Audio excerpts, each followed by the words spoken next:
महत्वपूर्ण है कि अयोध्या, भारतीय संस्कृति, तुलसीदास और राम, ये लगभग हम विचार करते हैं तो ये अभिन्न से लगते हैं।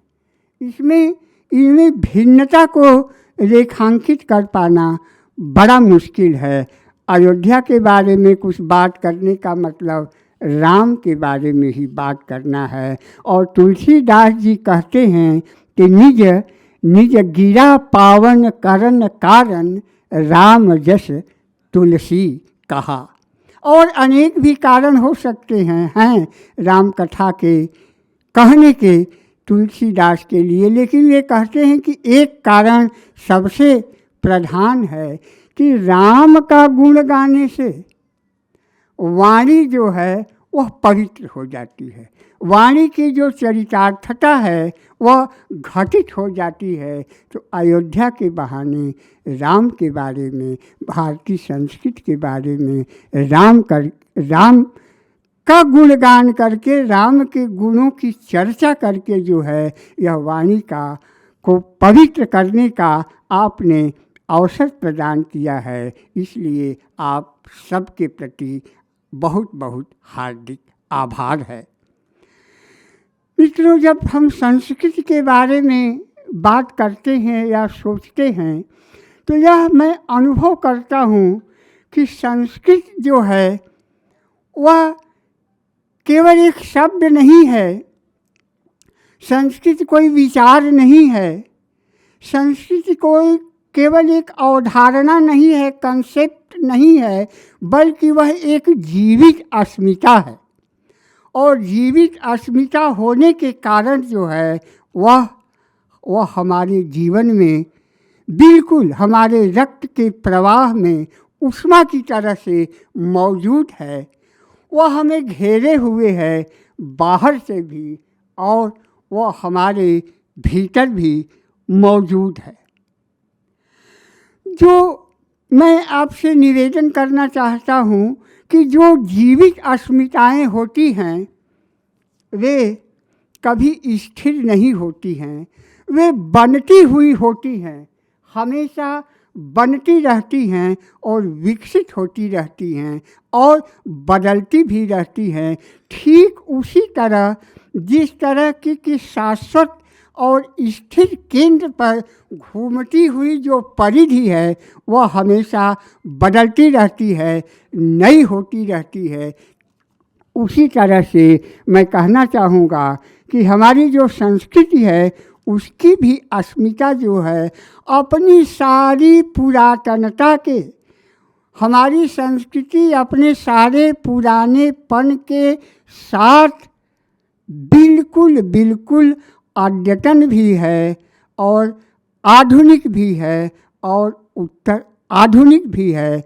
मित्रों, संस्कृति वह नहीं है जो कभी थी और आज नहीं है, बल्कि हमारे लिए संस्कृति वह है जो हम नहीं थे तब भी थी, हम हैं तब भी है और जब हम नहीं रहेंगे तब भी वह अपने होने को और हमारे होने को भी चरितार्थ करती रहेगी। हमारी संस्कृति में केवल मैं एक बात का बस जिक्र करके इस प्रसंग को पूरा करूंगा कि हमारे संस्कृति में बहुत सी अनगिनत आधार तत्व हैं उसके, लेकिन मैं केवल दो बातों का यहाँ जिक्र करना चाहता हूँ। एक, हमारी संस्कृति का जो केंद्र है वह अनंत है और एक दूसरा जो केंद्र है वह हमारी संस्कृति का अद्वैत है। अनंत और अद्वैत की धुरी पर ही हमारी संस्कृति की सारी गति और सारा विस्तार जो है समाहित है। साहित्य में शुक्ल जी जिसे अपने इतिहास में जिस बात को विरुद्धों का सामंजस्य कहते हैं, हमारी संस्कृति की भी वह सबसे बड़ी विशेषता है कि विविधता में एकता की, एक रूपता की जो अभिव्यक्ति है, उसका जो समाहन है वह हमारी संस्कृति का प्राण तत्व है। ईश्वर तक जाने के का कोई एक ही मार्ग नहीं है। इद मिथ्यम कही जाई न सोई, यही एक सत्य है। ऐसा हम कभी नहीं कहते, हम तो यह भी कहते हैं कि यह भी सत्य है, यह भी सत्य है, यह भी सत्य है। ईश्वर तक, सत्य तक पहुँचने के जो मार्ग हैं वे अनंत हैं, एक नहीं हैं।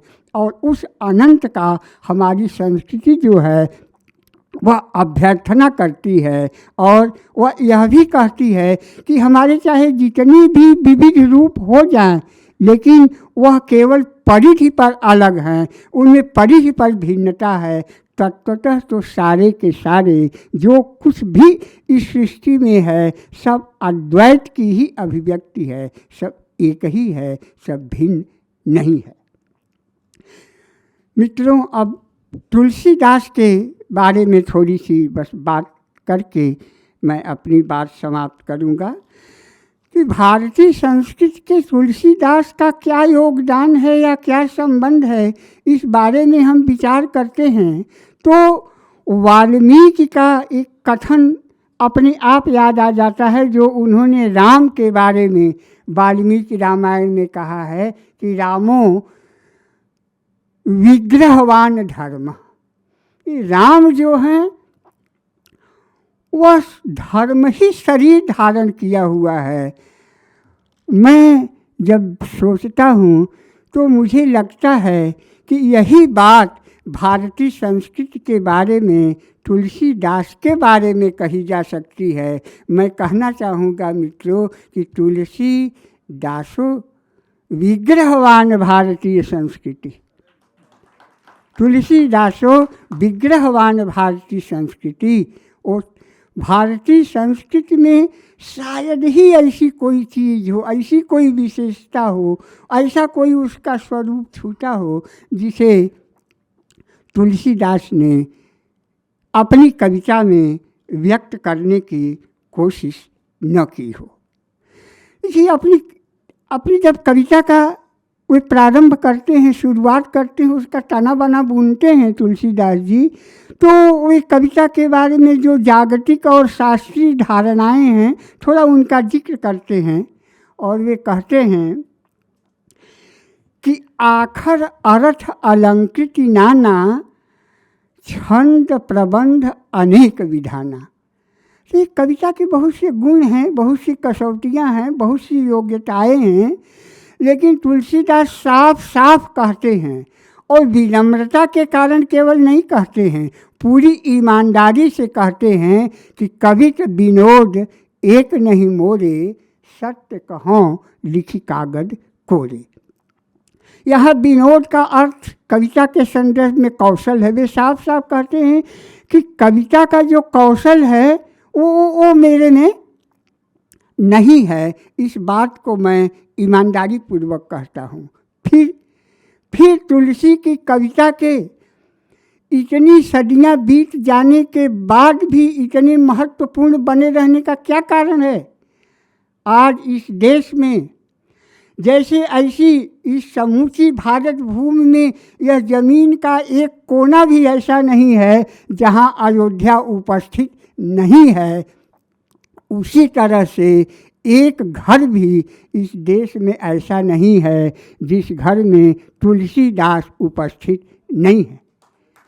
इसका कारण क्या है मित्रों? इसका कारण तुलसीदास स्वयं बताते हैं कि यही मह रघुपति नाम उदारा।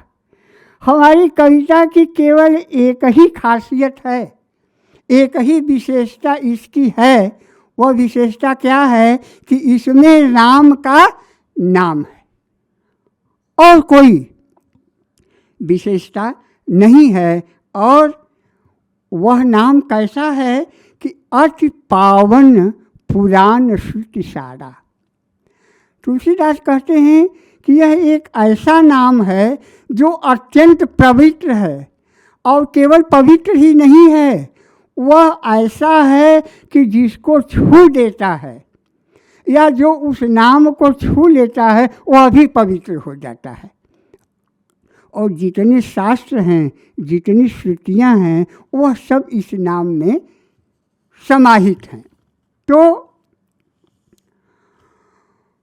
ऐसी इस कविता को एक नया धरातल तुलसीदास जी ने अपने काव्य विवेक से और काव्य कौशल से उन्होंने प्रदान किया। और एक जो अंतिम बात मैं कहना चाहूँगा कि जिसे बहुत से विद्वान यह कहते हैं कि तुलसी का राम राज, तुलसी का राम राज यूटोपिया है या वैचारिक कल्पना है। मित्रों, मैं आपसे विनम्र निवेदन करना चाहता हूँ कि तुलसी का राम राज चेतना के उस आंतरिक धरातल के उन्नयन की, सामाजिक व्यवस्था की अभिव्यक्ति है। वह केवल कोई यूटोपिया नहीं है। जिस दिन हम चेतना के धरातल पर इतने उन्नत हो सकेंगे तो राम राज हमारे लिए यथार्थ की चीज़ हो सकेगी। और एक अंतिम बात कि तुलसी की जो कविता है वह बहुत गहरे अर्थ में जो है वह राज सत्ता के प्रभुत्व का निषेध करने वाली कविता है। हर समय में केवल एक पद का मैं उदाहरण दूंगा। कवितावली में तुलसीदास जी जब राम राजसी वस्त्र उतार देते हैं, जंगल को जाने लगते हैं, तो आप ध्यान दीजिएगा कि बड़ा मार्मिक वर्णन उन्होंने किया है कवितावली में कि कागर कीर जो भूषण चीरू और शरीर लसो तजी नीर जो काई। आज हम परेशान हैं अपने सौंदर्य के लिए, हजारों लाखों रुपए खर्च करके कहीं जाने से पहले ब्यूटी पार्लर में जा रहे हैं। लेकिन तुलसीदास किस सौंदर्य की अभ्यर्थना करते हैं? उस सौंदर्य के, राम के उस सौंदर्य के जो राजसी वस्त्रों के उतार देने से कैसे सुशोभित हो उठा है, जैसे कि काई को हटा देने के बाद झील का, तालाब का जल सुशोभित हो उठता है। बस मित्रों, इन्हीं शब्दों के साथ आपको बहुत बहुत आपके प्रति धन्यवाद। जय हिंद, जय हिंदी।